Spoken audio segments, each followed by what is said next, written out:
Hey class, it's Mr. Jones. Um, Today we're gonna be starting a new short story called "Blues Ain't No Mockingbird." But like we did with the Most Dangerous Game, we're gonna do a little anticipation guide with it. But I'm gonna try to um, find a way to implement our virtual students in along with their in-person students by using something called Padlet. I will share this in the Google Classroom with today's post. But this is where we're going to be answering everybody. Virtual and in-person students will both be putting their answers onto Padlet, which is just pretty much like an online clipboard. Um, I'll share the link with it to the Google Classroom for today's assignment. So, and all you have to do um, says so. The anticipation guide is included in here. You just click on it and it pops up. Um, And what you're doing is here's a link to the anticipation guide. There's 7 questions. Remember, these questions are opinionated, which means that there's no right or wrong answer. Provide a T if you agree with the statement, or provide a F if you disagree with the statement. Then write at least one complete sentence defending your stance on each specific question. So I wouldn't do a new post for each question. I would just do it all in one post. And to create that post, you simply go over here to the plus sign. And for y'all can just put the title as anticipation guide. And we can go ahead and pull this back up. Friends can take my picture with the cell phone anytime they want to, with or without my permission. Y'all do not have to write it down. Y'all, but let me go back to it.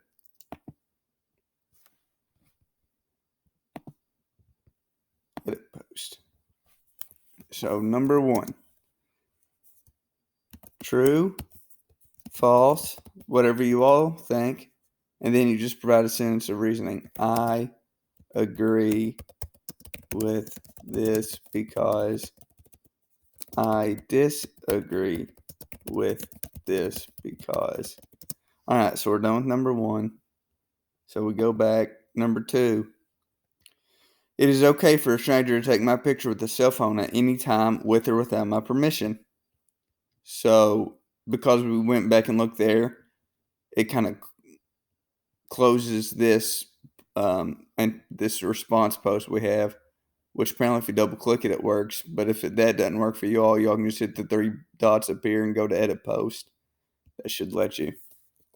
So same thing, true, false, whether you agree or disagree with it.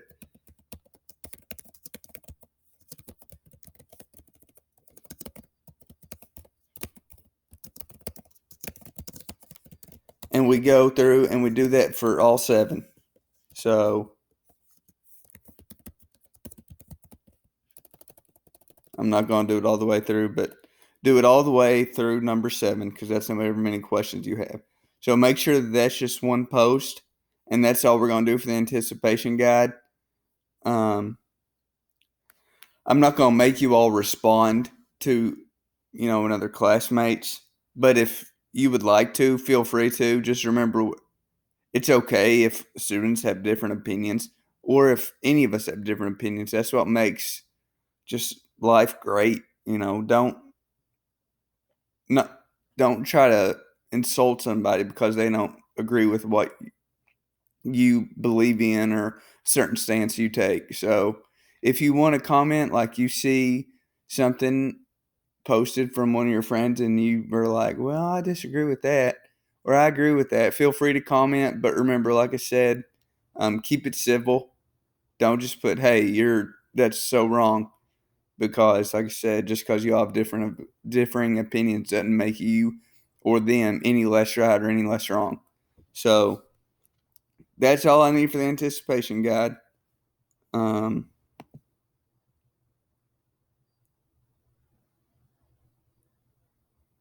Well, sorry, I'm learning something new with Padlet.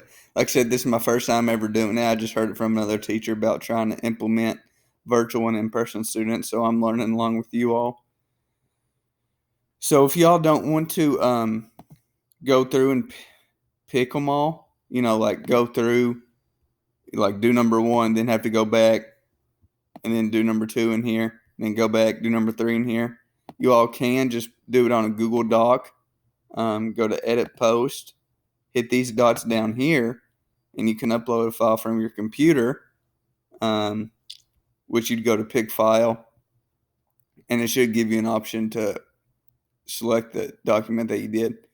Like I said, I know this might cause a lot of confusion. I'm just trying to find a way for our virtual students to feel included, like in this little discussion, in this activity.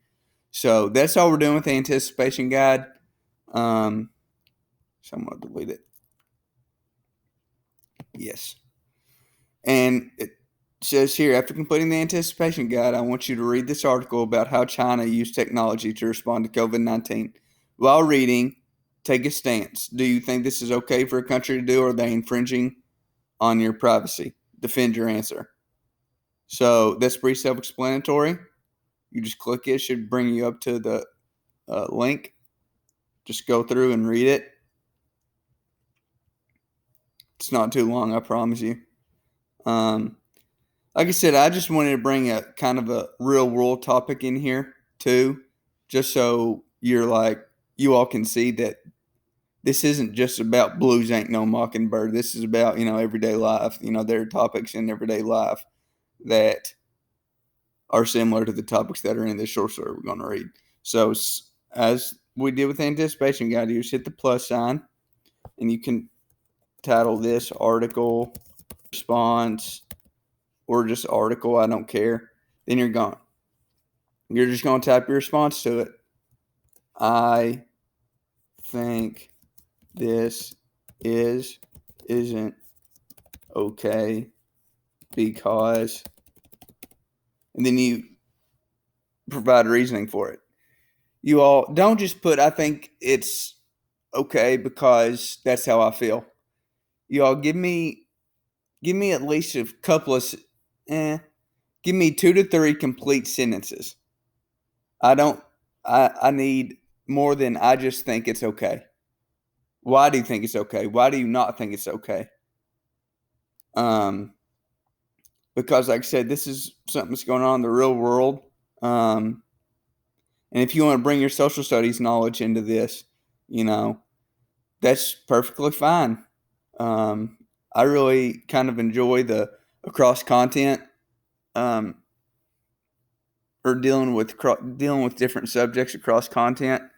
So if you want to bring in your social studies knowledge or something you're learning in your government class, feel free to. I'd love to hear it. Feel like I'm a social studies guy. So that's what we're doing on Padlet. So basically, by the time you all are finished, I need to have 2 posts from you all on this clipboard.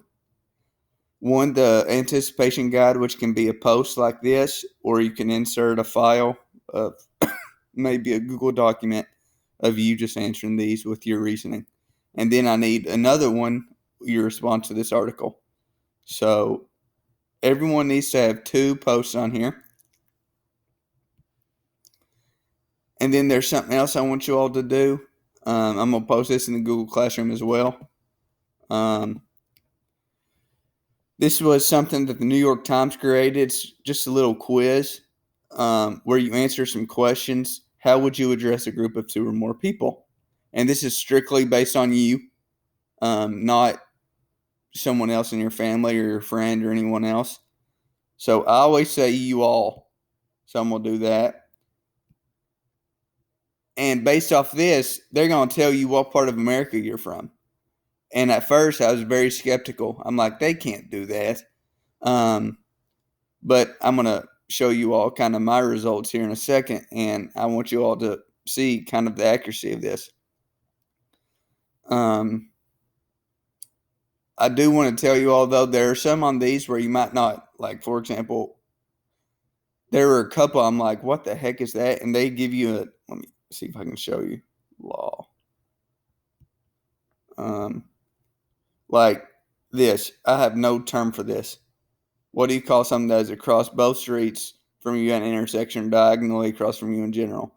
For example, like this one, I have no term for this because, some of y'all might have heard something. I haven't. So that's what you put for that one. There's one question on here that asks about a drive-through liquor store. I do apologize for it.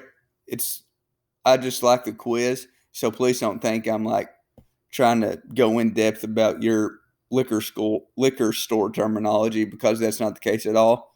Um, I just, like I said, think this is a really cool quiz. And whenever I got finished with it, here were my results. It says I'm from Lexington, Louisville, or Wichita, which is very strange. The different, I mean, maybe Kansas City or St. Louis or somewhere in Missouri, you know, but instead of somewhere in Missouri, I got Lexington, Louisville, but then it goes straight to Wichita. It's just like, well, we'll leave Missouri all alone. You go straight to Kansas. So let's see what it says my least similar ones are. Oh, Northeast. Yeah. So you all, like I said, this goes more into dialect. Blues Ain't No Mockingbird, there's a lot of dialect in it. I just wanted to show you all this. I want you all to do it and see what your map says. It's just kind of interesting. There's only 25 questions. Like I said, I think it's really cool. So you all, today we're trying some new things out to get us kind of prepared for this next short story. I hope this all works well. But as always, if you all have any questions or concerns, please, please, please shoot me an email. But the Padlet thing, you should just be able to post on it through this link that I'm going to share it with in the Google Classroom. And I'm going to post the link for the quiz, the New York Times quiz, in the classroom as well. So I hope all this, like I said, I hope it makes sense. If you have any questions, please, please, please email me. Hope you all have an awesome day. Thanks for watching.